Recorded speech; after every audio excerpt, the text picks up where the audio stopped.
Okay, so imagine this, right? A guidebook for thinking well.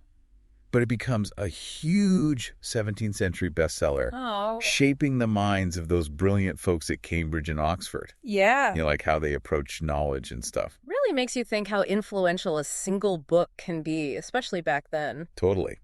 And that's what we're diving into today, the Port Royal Logic. This book, it wasn't just about some abstract rules. It was all about cultivating careful, meticulous thought itself. And for us as philosophers, it's fascinating to see how this work went beyond just academic circles. Oh, It absolutely. really became a cornerstone of, subsequent philosophical thought. Definitely. Yeah. So, fellow philosopher, you wanted to get to the heart of this book without getting lost in the weeds, right? That's our mission today. Unpack those key insights, see what made it so impactful, why it still resonates today. It's interesting, though, how did a logic treatise become so popular, like a central handbook for those grappling with, Cartesian and post-Cartesian philosophy? What need did it fill? Let's set the stage. It came from Antoine Arnauld and Pierre Nicole. Jansenist movement, Court Royal Abbey, 17th century France. Right. And get this, Arnauld, he was a big critic of Descartes. Oh, that adds a layer, for sure. Right. Embracing some Cartesian ideas while critiquing others. It's intriguing. The Jansenist context is crucial here. Deeply rooted in Augustine, that definitely colors their views on how we know things, the pursuit of truth. Absolutely. Now, what's remarkable is that it was written for everyone. Unlike those dense Latin texts, this was in French. Ah, the vernacular. Exactly. They even said you could read it in a week. Plus, it wasn't just dry logic. It had moral reflections, insights from contemporary science. That's so interesting. They wanted a holistic approach to intellectual life, you see. For us, that speaks volumes. Clear thinking wasn't the end goal. It was a tool for navigating life, every aspect of it. Exactly. And despite being accessible, the scope is huge. Theory of knowledge, metaphysics, philosophy of language, even grammar. It was like a companion to the Port Royal Grammar. Oh, wow. A complete intellectual toolkit. So it's not just about how logical systems evolved. It's about seeing how all these different areas of philosophy were connected back then, influencing each other. You got it. So how do we approach this deep dive? The book's structured around 4 mental operations: conceiving ideas, judging propositions, reasoning, and then ordering those insights methodically. We'll touch on those philosophical foundations, especially the Cartesian influence, and then explore key ideas from each part. Ready to begin. Absolutely. Understanding this framework, how they saw those mental faculties as the basis of logic, that's key for understanding their epistemology, how they believe knowledge is built. All right, part 1, ideas. Port Royal logic puts idea front and center. They argue that ideas are like the building blocks of thought.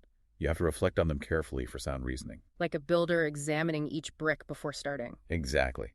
And this emphasis on ideas, it's very Cartesian, right? Yeah, Descartes put subjective experience and the ideas within it at the heart of his epistemology. Right. They take that idea of ideas being images of things, but they're not just sensory impressions. The idea of God, for example, that's not from our senses, right? Exactly. That points to the rationalist side of their thought. It does. Now, considering Cartesian metaphysics, they classify ideas, substances, attributes, modes. It's a framework for understanding what we think about and its connection to reality. So substances are like independent things, attributes are their central properties, and modes are the ways they exist or are modified. Precisely. And here's the kicker. Having clear and distinct ideas, that's more important for truth than just following rules of inference. Interesting. They contrast these clear ideas with obscure, confused ones. It's like trying to build with blurry blueprints. This focus on clarity and distinctness, it's straight from Descartes' method. It is. But how do we know when an idea meets that standard? Is it just intuition, or are there objective markers they offer? Well, they apply it to attributes and modes.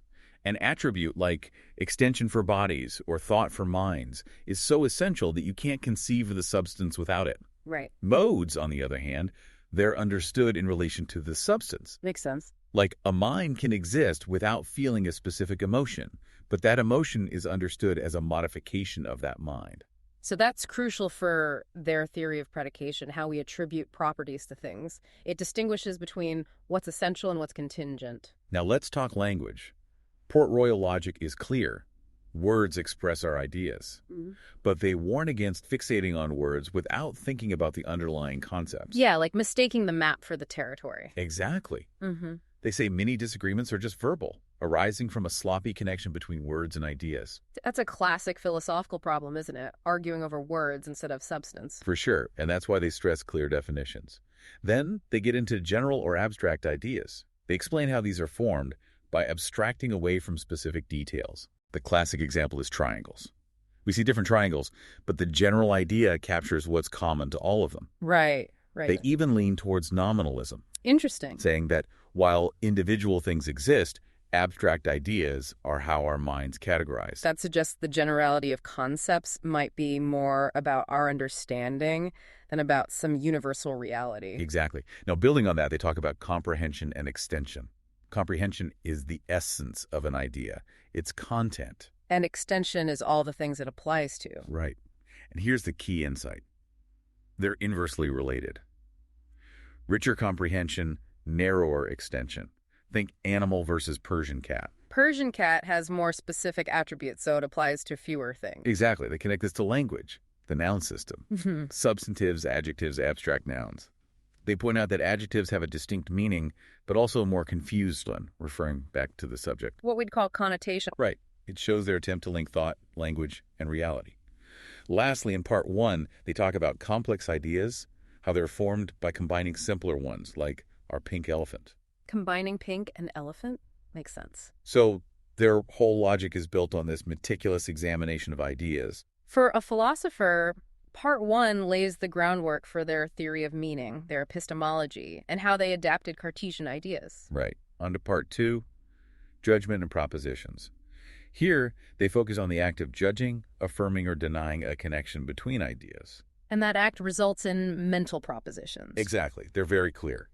Verbal propositions, what we say are right, they're secondary. They express those underlying judgments. Precisely. And when they talk about subject and predicate, they mean both the ideas and the words. Interesting. So they're bridging the gap between mental content and linguistic expression. They see simple judgments as having a subject idea, a predicate idea, and affirmation or denial, usually expressed with to be. They even critique combining to be with tense or person. Yeah. Like they want a pure logical language reflecting timeless thought. Right. Now get this, their one-act theory. They say there's no separate act of doubting or suspending judgment. How so? Well, even considering a proposition implies a judgment about its truth, or at least a judgment that we need to investigate more. So there's always an inclination, even if it's subtle, towards yes, no, or not sure yet. You got it. It challenges the idea of a truly neutral stance. Then they analyze complex propositions like conditionals and conjunctions, outlining their truth conditions. Like when are they true, when are they false? Exactly. And they connect conditionals to inference.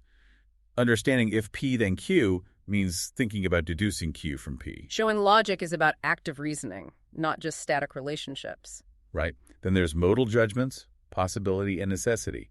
They explain these as modified acts of affirmation or denial, tacit or virtual ones, about how ideas are connected. Interesting. So it's about the strength of the judgment, not changing the proposition itself. Right. And then negation. They say denial applies to the whole judgment.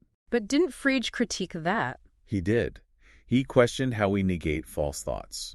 Right. If denial is separation, how does that work with false thoughts? Well, they'd likely say that when we truly grasp ideas, negation is recognizing their incompatibility. They focus on mental operations, maybe seeing separation more metaphorically. Makes sense.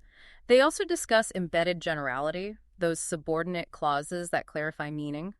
And they always emphasize the speaker's intention. It shows their careful attention to the interplay between logic and linguistics. Right. And they wrap up part 2 with the conversion of propositions, swapping subject and predicate. They give simplified rules based on comprehension and extension, making it more intuitive than the traditional theory. It highlights their focus on making logic accessible, grounded in meaning. Absolutely. Yeah. Now, part 3, reasoning and formal methods. And here, they take a stance that might surprise you. They warn against overemphasizing formal rules. They say most errors come from bad premises, not bad inferences. The goal of logic is to gain true knowledge, not just organize what you already have. And when ideas are clear, rules are almost unnecessary. So it's about sound premises, not just valid inferences. Exactly. But they do cover the classification of propositions, A, E, I, O. The classic ones. Right. And they treat singular propositions as universal. Then, syllogisms. They explain the structure. Major premise, minor premise, conclusion, middle term. They even give a concrete example. But they acknowledge that real arguments are much messier. They do. They say complexity is ultimately resolved in our minds. Again, emphasizing mental operations over pure formalism. Exactly. They do give rules for inference, linking them to conversion and the distribution of terms. Whether a term refers to all or some of a class. Right. They lay out 6 rules for valid syllogisms, covering middle term, distribution, negative premises, and so on. Building on Aristotelian logic, but grounding it in their own framework. And here's the crucial part. They emphasize soundness, true premises, and valid inference over mere validity. Because a false conclusion is useless, even if the logic is correct. Precisely. They also address complex syllogisms, where the conclusion's connection to the premises is less direct. And their key principle. The conclusion must be contained in the premises, judged by rational insight. So even beyond the rules, there's this intuitive grasp of logical relationships. Right. Conjunctive syllogisms, they handle those with the natural light of reason. No need for extra rules. A unified and intuitive approach. Exactly. Then they dive deep into fallacies, giving examples and attributing them to flaws in thinking. Showing the importance of informal logic, critical thinking, alongside the formal stuff. Absolutely. Finally, part 4. Method, science, and faith. Here you see the influence of Descartes and Pascal. They start by addressing skepticism, arguing that some things can't be doubted. Like Descartes, I think, therefore I am. Well, they attribute that to Augustine, interestingly enough. But also basic geometric principles. Establishing a foundation of certain knowledge. Exactly. Then they distinguish between analysis and synthesis. Analysis, they say, is key for discovering truths. You break down a question into simpler, known elements. Like Descartes breaking problems into smaller parts. Right. Synthesis is more about presenting knowledge systematically, like a geometric proof. So analysis is for discovery, synthesis is for presentation. They use the analogy of climbing and descending a mountain to show they're the same process in reverse. Method is about ordering knowledge properly. Interesting. Then they delve into geometry, focusing on Euclid. While they acknowledge him, they offer some critiques. What kind of critiques? Well, sometimes Euclid uses ambiguous terms, doesn't always distinguish between different types of definitions, proves obvious things, the order can seem arbitrary, and he relies on indirect proofs. So they're advocating for direct proofs, building from simple to complex. Right. It shows their high standards for presenting knowledge. The Port Royal logic then tackles knowledge from authority. They distinguish between faith from God and belief from humans. Faith being infallible, belief being fallible. Exactly.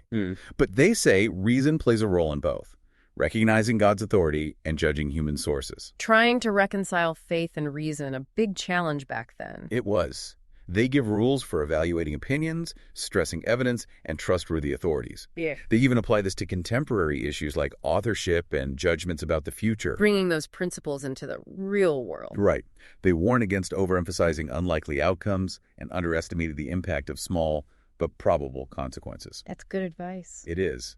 The final section talks about infinite benefits, echoing Pascal's wager. It emphasizes seeking eternal salvation over temporary things. They conclude that the biggest mistake is neglecting eternal life. Putting earthly concerns in perspective. And they reiterate that logic and science help us live well. So it's not just about abstract reasoning, it's about living a virtuous life informed by reason. Exactly. So we've reached the end of our deep dive. The Port Royal logic stands out for its focus on clear thinking.